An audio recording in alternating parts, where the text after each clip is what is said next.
harus riset, itu nanti kita bingung sendiri. Bingung karena apa? Karena ini di buku ini nggak ada. Kemudian kemana harus mencari gitu kan? Oh, harus mencari ke buku lain. Di buku lain nggak ada juga, harus mencari lagi. Ternyata nggak ada juga, harus mencari lagi. Kemudian ternyata ketemu. Oh, tapi cuma sedikit yang disinggung. Oke, kita harus mencari lagi. Nah, cara mencari itu yang harus kita latih dari sejak dini. Kalau kita nggak terbiasa itu, kita bisa stres dulu. Kita nggak terbiasa mencari materi-materi dibuat dari sekian banyak literatur, itu bisa membuat pusing ya. Jadi kita harus benar-benar membiasakan dari sekarang. Dan kalau misalnya kita lihat, misalnya salah satu cara ya untuk melihat adalah coba ambil misalnya di internet sebuah karya ilmiah yang tidak terlalu berat gitu kan. Kemudian di situ kan pasti ada bagian pendahuluan, kemudian isi, kemudian penutup gitu kan. Kemudian ada referensi. Referensinya di situ biasanya banyak dan itu bervariasi antara buku, paper, atau kemudian karya ilmiah atau skripsi atau tesis atau lain sebagainya. Nah, kalau di situ kita lihat, kalau misalnya orangnya itu tidak terbiasa mencari dari banyak literatur, maka biasanya referensinya terbatas. Dari itu pengaruhnya dari ini dari semuanya. Atau misalnya dari buku semua ada dari paper, atau dari paper semua ada dari buku, kayak gitu. Atau misalnya jumlah referensinya cuma 3, itu sangat sedikit sekali. Nah, kalau misalnya kita coba ke diri kita sendiri misalnya sekarang, atau ke nanti misalnya anak didik gitu kan. Kalau misalnya mereka suruh bikin bahasan tentang sebuah topik gitu, kemudian bahaslah tentang sebuah topik tertentu.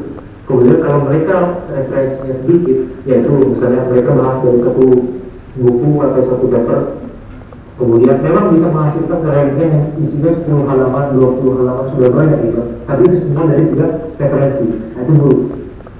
Itu kan buruk.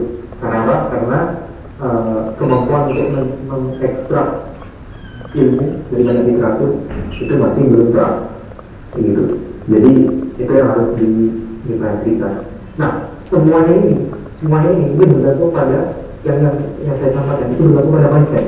Kalau masalah teknik belajar, misalnya apakah saya lebih mudah belajar itu dengan mencatat atau misalnya mendekatkan atau melihat, itu kita serahkan pada masing-masing orang gitu. Itu semua tergantung preferensi juga.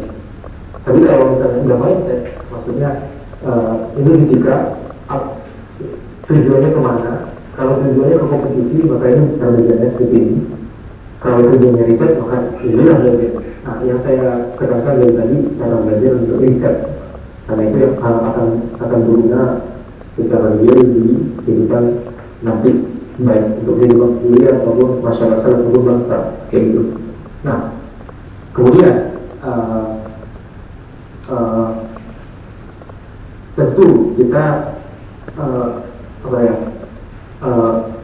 memang tujuannya untuk belajar fisika atau untuk mengajari fisika itu tergantung dari tujuan ya. Tapi selama kita tujuannya benar, maka visi kita akan benar sendiri. Kalau misalnya kita tujuan untuk memahami fisika dari sudut pandang misalnya aplikasi misalnya, maka inilah yang harus tuju juga. Misalnya saya kasih contoh supaya mudah, daripada saya memberikan teori dari abstrak ini kurang dimengerti. Yang saya juga sendiri repot aku menjelaskan. Misalnya ada orang yang cara berpikirnya itu aplikatif. Kita harus sensitif terhadap itu. Ada orang yang cara berpikirnya itu aplikatif. Misalnya ketika disuguhi misalnya sebuah materi, dia akan melihat ini aplikasinya gimana, dan sebagainya, ya kan? Ada orang lain yang cara berpikirnya teoritis. Ketika dia studi materi, maka dia langsung mengolah teorinya. Oh, ini teorinya berdasarkan asumsi ini. Oh, asumsinya kemudian bisa dikembangkan sehingga membentuk rumus ini misalnya. Jadi kita ketahuan dari mana rumus ini berasal. Kemudian nanti rumus ini bisa dikembangkan ke konsep lain dan seterusnya dan seterusnya. Jadi itu mikirnya teoritis seperti itu. Nah, cara mengapusnya beda. Karena apa? Karena nanti ketika di dunia riset atau setelah mereka misalnya terjun misalnya entah di akademisi atau industri misalnya, saya nggak tahu gitu kan, itu akan ada orang-orang seperti itu, ada orang yang approach-nya aplikatif, ada orang yang approach-nya teoritis. Nah, jadi kita harus bisa merangkul keduanya. Waktu itu guru SMA saya ketika beliau melihat ada orang yang pemikirannya teoritis, beliau bisa arahkan, oke, maksudnya bisa menanyakan, misalnya ditanyakan gitu, menurut kamu tentang materi ini apa? Jadi guru nanya, kemudian murid harus menjawab, dan jawab murid akan tahu gitu ya, orang ini cara berpikirnya teoritis atau aplikatif. Kalau misalnya dia bicara misalnya asumsi dari teori seperti ini lalu dikembangin menjadi rumus ini dan sebagainya, kemudian kelemahan dari teori ternyata begitu, nah itu berarti orang teoritis. Tapi kalau aplikatif misalnya mau dia bicara tentang bagaimana misalnya teori ini bisa dimanfaatkan untuk apa dan sebagainya, kemudian tiba-tiba dia dari sebuah teori dia tiba-tiba bahas contoh spesifik, nah itu berarti orangnya aplikatif. Kalau sudah seperti itu, maka metodenya adalah sesuaikan. Jangan apa ya, menarik orang aplikatif ke kegiatan teori dan sebagainya. Begitu. Nah, satu hal yang bisa saya mungkin tentang hal ini, tentang teoritis atau aplikatif adalah semuanya sama-sama bermanfaat, itu dia. Jadi banyak orang yang bertanya-tanya, ini orang teoritis apa sih yang dikerjain, cuma teori saja juga, apa yang bisa dikerjakan? Ternyata, mari kita lihat sekarang misalnya laptop misalnya, atau HP misalnya, atau misalnya teknologi sekarang yang kita gunakan sekarang ini, itu tidak akan ada kalau tidak ada orang teori zaman dulu yang menemukan misalnya pesawat Skrodinga, mekanika kuantum, begitu ya. Ya kan?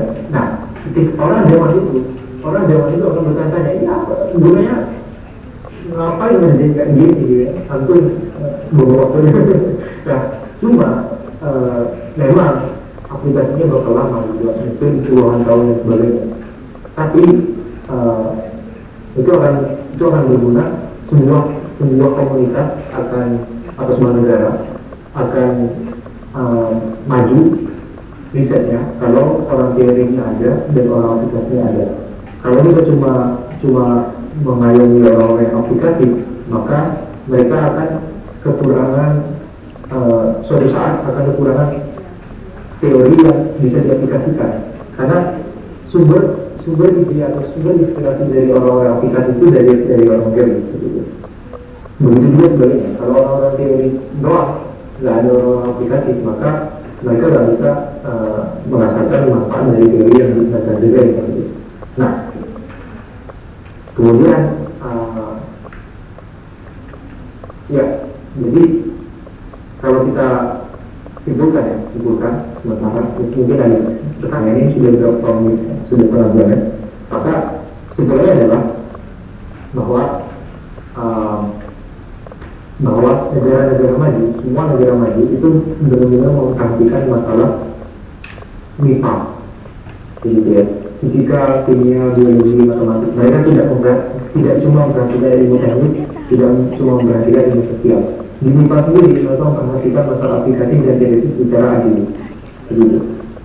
Walaupun memang dana untuk riset teori memang lebih sedikit.